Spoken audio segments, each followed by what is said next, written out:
things are still stressful, and the reality is markets like Philippines, where there is this constant battle for strong talent, as well as high attrition rates, it becomes a little bit more complex, right? And I'm sure you've experienced that within your organizations as well, especially over the last year or so. Now, when we looked at the leaders and we went back to them and said, keeping things in perspective and what's happening around you, what do you see as your three main concerns for your business within your country, within the region? The first one wasn't a surprise. It was market factors. We all took a beating last year. I had a tough job explaining things to Global HQ as to why we were at the levels that we were. The next one was around products and or service innovation. And we've talked about innovation for a really, really long time, and we need to probably define what that means for your organization and for your people. Well, the last one was around the people issues, and about half the population of CEOs that we looked at people factors, and especially within our region, within our market in Philippines, it was around critical skills shortage. I mean, folks from Philippines are mobile. So the four things that came out of most of our discussions, right? And the four Ds, as we call it, is disruption. And it's constant. And usually every event that I go and speak at or I attend, the word disruption pops up at some point during the session. The other one is differentiation. What makes us so different from another employer to ensure that you have that competitive edge? Or the discipline, more around ensuring that there is follow-through. Plans are great, but ensuring you make them a reality is, I think, one of the biggest struggles that we've seen, as well as developing your talent, not training them, but actually developing them from a future mindset. So the solution that we've started to see, as I go through the presentation, I will walk you through them, is not to tackle one of these. It's about tackling the four of them together. It's about ensuring that you are coming up with a way forward, carving a niche for yourself, keeping all four in perspective. Those days of asking your employees, why should you join my organization, are long gone. The last few interviews I've done, the candidates have actually asked me, what is it that you can offer for me to move to your organization? And Aon's a large organization. We're pretty proud of our identity. And part of you wants to say, come on, we're Aon, right? But that's not the answer candidates are looking for. The other one is agility. That's a requirement. I mean, the environment we are in is an absolute must-have. And we've talked about multi-skilling and reconfiguration of jobs and such for a long time. But the reality is all of us have been doing different roles, have been multi-hatting for a while now. We just haven't called it out. But the reality is it's taken a step forward now. And the whole idea is to ensure that you have skills, or your workforce has skills that are future ready, right? You may need certain skills that make sense for the next 7 or 8 months, but after that, what do you do with that individual? So that constant reskilling is something that is a reality now. It's not something that's nice to have. What we do have is information on organizations that have made it to the best employer list, locally, globally, as to what return on investment looks like for them. So those are some of the things that I will share with you. And just to give you the impact of the information I'm going to share with you, it's across 570 organizations just last year in 2016, and we looked at 700,000 employees. So it's a sizable number of employees that have been looked at. This year we are expecting to hit the 1 million mark. And by the way, this is the first year we've launched this in the Philippines. And what excites me about the Philippines is that Philippines is the only country that has reached out to us and said, hey, you guys, you're doing this in Malaysia, you're doing it in Thailand, you're doing it in Indonesia, you're doing it in other parts of Asia, you're doing it globally. Why aren't you helping us through this journey as well? So we launched this about a month or so ago, and we ran out of space. So we had more people coming in to listen, to learn. And the whole concept of wanting to learn is very strong in the Philippines. So the next time we present, I'll probably have more information for you, which is stronger from a local perspective. Now, the reality is that best practices are great, and we have best practices, and I'm sure when you look at your organization across different functions, they talk about best practices. But the reality is, it's about taking best practices, putting your own flavor, and getting your own competitive edge. Now, we've done a great job of that from a business perspective, right? Each one of your organizations has that edge. That is why you've been successful. But there is still a little bit of work that we need to do from an employer brand perspective to ensure that that competitive edge also comes in from a people perspective. Okay? So we do have numbers, and we're more than happy to share data. There's tons of information which I can share with you. But just to give you a flavor, we have been tracking best employers for almost 2 decades now. And over those 2 decades, we've seen best employers go through the highs and lows of different economic crises in their region. And we've seen that, whether you look at it from a sales perspective or you look at it from a profitability perspective or from a people perspective, they have higher returns. So it's a tried and tested model where if you do make certain investments in your people that are business oriented, you will see stronger results. So I'll give you a few examples of that as we go. Now, before I jump into more detail, this is something I wanted to share with you, and this is a classic example of looking at the likelihood of success, the degree of impact of the initiative. And a lot of times within our organizations, we have set training budgets, right? So one of the things that you have pre-approved every year, which you have to use up, if you don't use up, you lose it, are training budgets, right? Now, the impact of just a training program isn't as high as when you look at some of the other areas. For example, looking at your critical skills, critical roles, ensuring that your succession bench strength is in place and ready to go, right? Think of yourselves when you've taken on roles from other countries, moved to the Philippines, or moved from Philippines to other countries to take on a leadership role. Many a time we've done it because of experience, things that we've done. We haven't formally gone through a program to build those skills, and this is where organizations are investing in today. It's really individualized and customized to ensure that there is that focus on development. So looking at all the information that we had, and this is just a few pointers that we had in our presentation. There's 3 things that we felt could be a focus area, and the first one is knowing what your end result, your goalpost is from a business perspective. So when you look at your people and you put people programs in place, it's about ensuring that you know where you're going as a business, what's your end goalpost. And once you know that, you can then tie your people decisions to that, to your business agenda.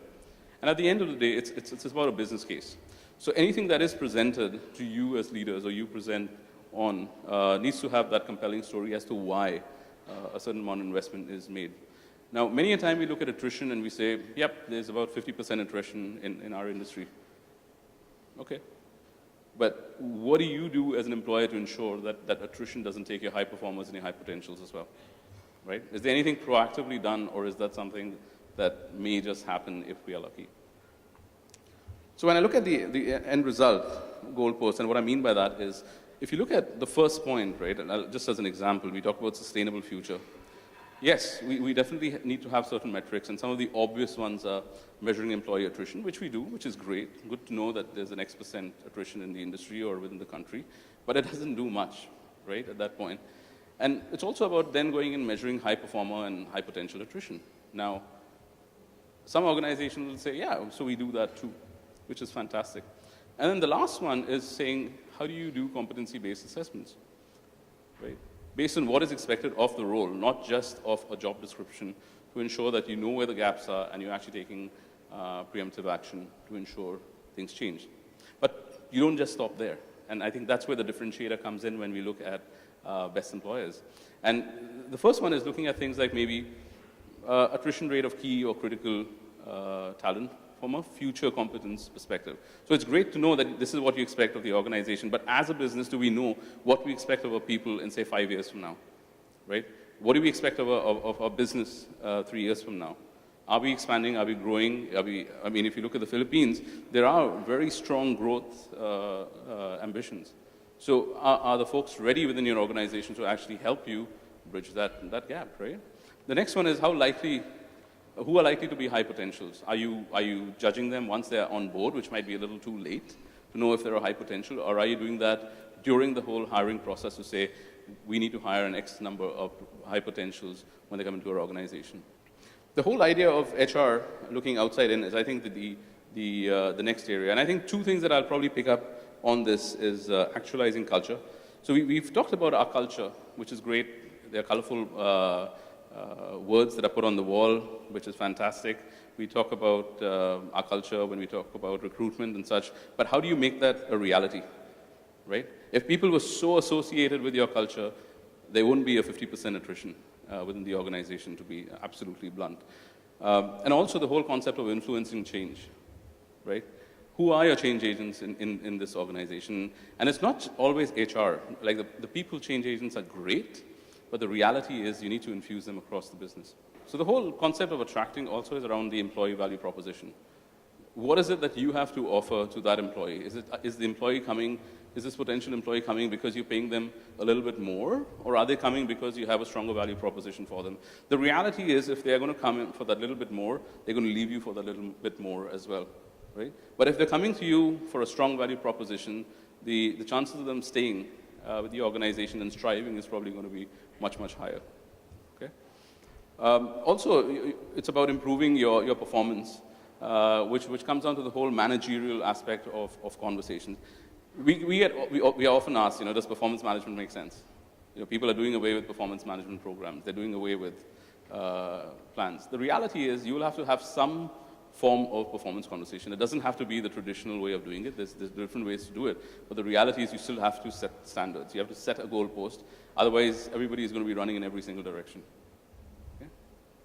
So if you think about Philippines and driving engagement in Philippines, when we look at Asia, the top few drivers on the left are basically rewards, senior leadership, and career opportunities, essentially saying that organizations are looking for more when it comes to the recognition aspect. That rewards is great.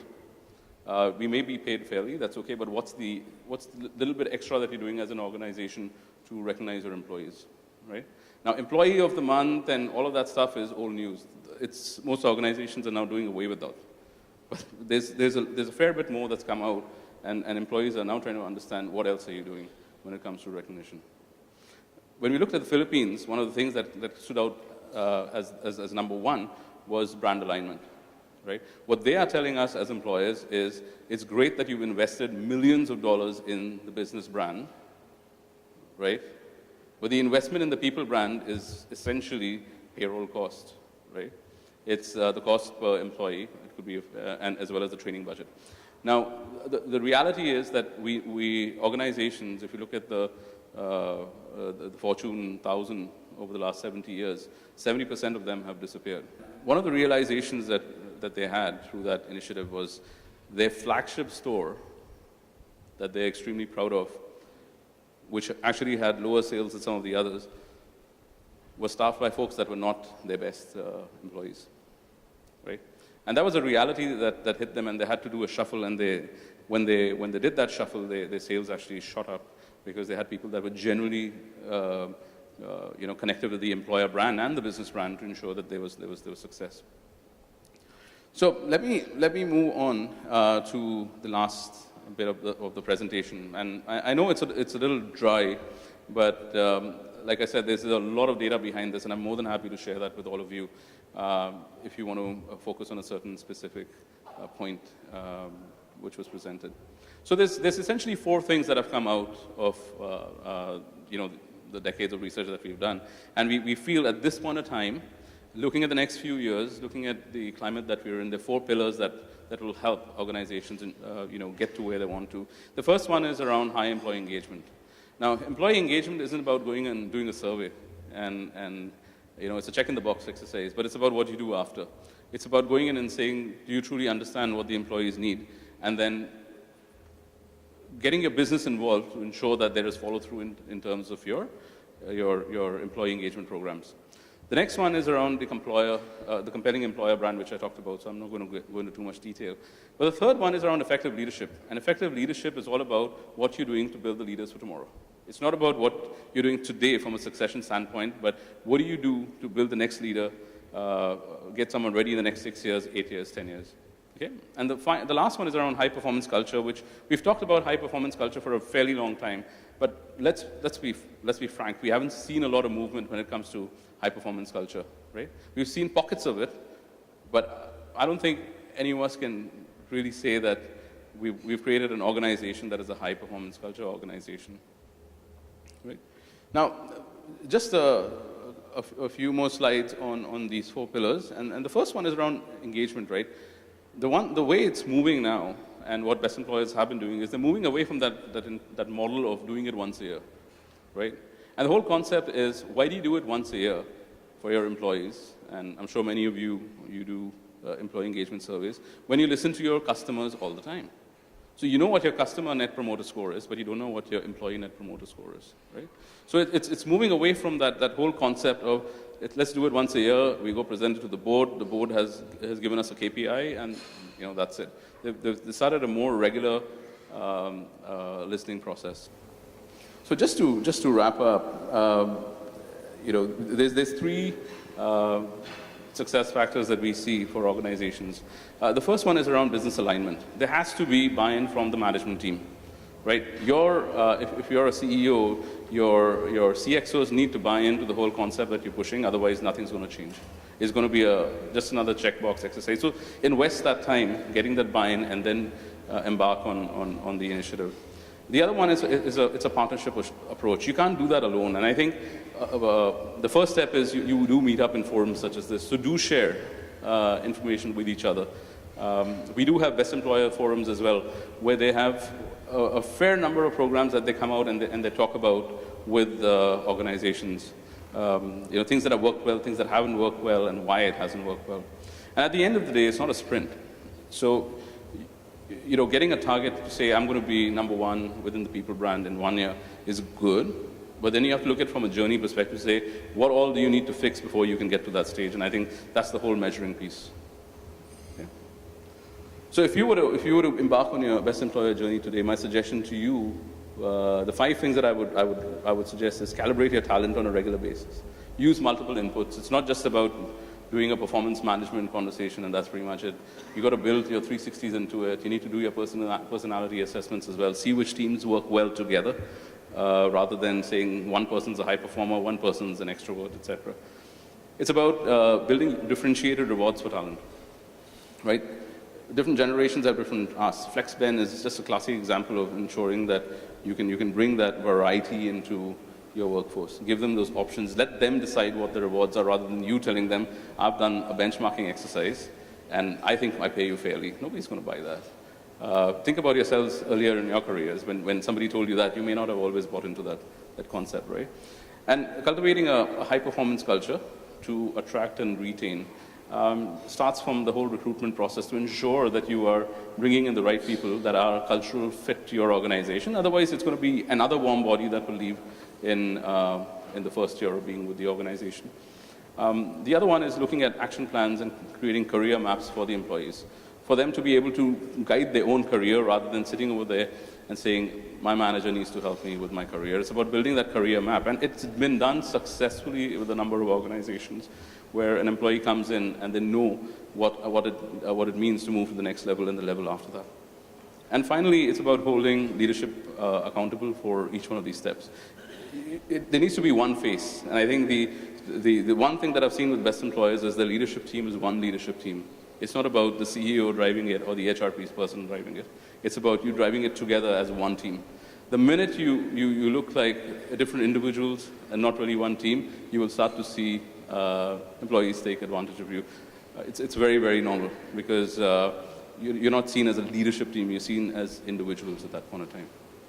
So we've got tons of information, and if you want to know more, please reach out to us.